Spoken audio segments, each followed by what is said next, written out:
Allah gives you the ability, the capacity, the brain, the understanding to a degree, and Allah wants you to use all of that to worship Him and Him alone. For this reason Allah says in the Quran, I have not created mankind or jinnkind except for them to worship me. One might ask, what does that mean? Because the young children think that worship means to be engaged in perpetual prayer, or to be involved in perpetual Quranic recitation, or to be fasting every single day. That is what worship is. But as you learn more and more, you realize that just by you living your life in a halal, beautiful way, fulfilling the instruction of Allah, staying away from the prohibitions, your life becomes an act of worship. Every aspect of your living becomes an act of worship when you connect it to Allah. The minute you disconnect from Allah, you lose the path.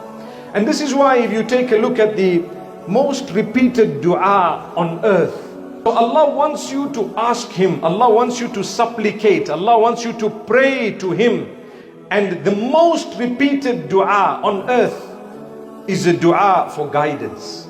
Ihdina as-sirat al-mustaqim. Oh, guide us to the straight path. The most important dua that you will ever read and say in forms of supplication is guide us to the straight path.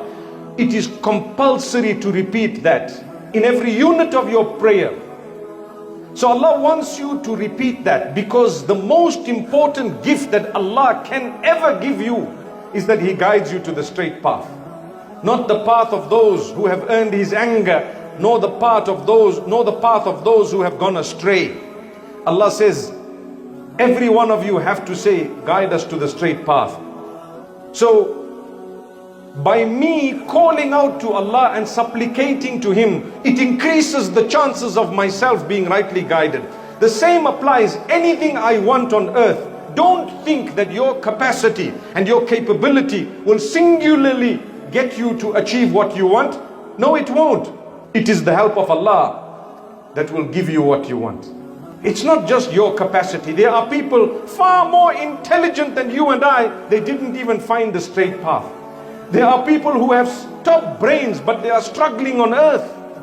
Why? Because it shows you the top brain is not necessarily the richest person. Many times you find some of the wealthiest, they don't really have a school certificate. Because Allah wants to prove to you and I that your sustenance is not necessarily connected to your brain capacity. No, it's Allah. If Allah wants you to earn, He will put you in the right place at the right time with the right idea and interact with the right people and so on, and suddenly you will earn. What happened? Was that not Allah? It was Allah. He bestowed upon you His favor. He made you do things that gave you. But sustenance is not everything. Your wealth is not everything. Many people have wealth, but they don't have a connection with the owner of the wealth, the true owner of the wealth. And who is that? If you say, well, it's me, then you are wrong. When you came onto this earth, you came with nothing. When you leave, you shall leave with nothing. While you were on earth, you struggled to achieve something. And you strove, and you worked hard, and you toiled, and you amassed, and you collected. And all of that which you collected, not a single penny are you going to take back with you. But guess what? Allah is going to question you about every single thing that you left behind.